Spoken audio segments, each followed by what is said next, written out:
यह एक ठंडी और अंधेरी रात थी।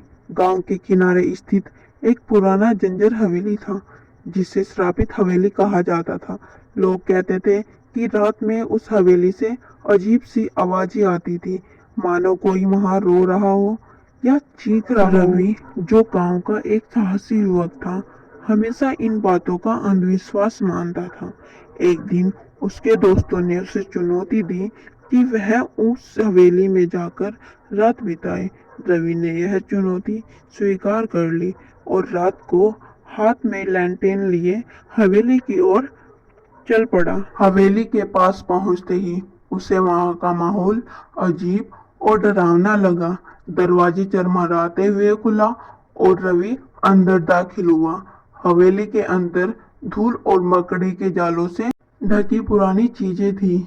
दीवारों पर अजीब चित्र बने हुए थे, जो देखकर रोंगटे खड़े हो जाते थे। रवि ने हिम्मत करके हवेली के अंदरूनी हिस्सों की जांच शुरू की। अचानक उसे पीछे से किसी की चलने की आवाज आई। वह पलटा और वहां कोई नहीं था।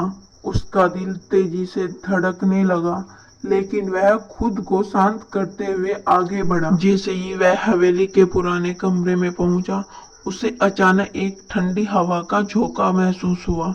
कमरे के कोने में एक पुराना शीशा था। रवि ने अपनी परछाई शीशे में देखी, लेकिन शीशे में उसकी परछाई हंस रही थी, जबकि रवि का चेहरा डर से सफेद पड़ चुका था। वह घबराकर पीछे हट गया। तभी कमरे में दरवाजे जोर से बंद हो गए। रवि ने भागने की कोशिश की, लेकिन दरवाजा नहीं खुला। तभी उसे किसी औरत की सिमसिमा की आवाज सुनाई दी।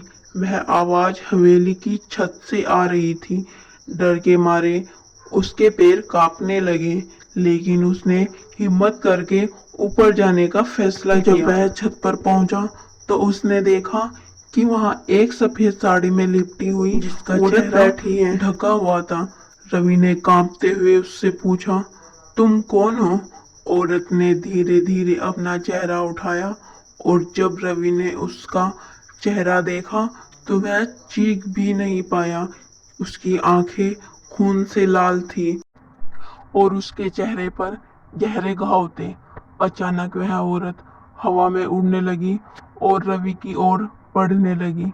रवि ने खुद को बचाने की कोशिश की, लेकिन वह वहीं जमीन पर गिर पड़ा। उसकी आंखों के सामने सब कुछ धुंधला हो गया और उसकी चेतना धीरे धीरे गायब होने लगी। अगले दिन गांव वालों ने रवि को हवेली के बाहर बेहोश पाया, लेकिन जब वह होश में आया तो वह कुछ बोल नहीं सका। उसकी आंखों में खौफ था और उसके होठ कांप रहे थे।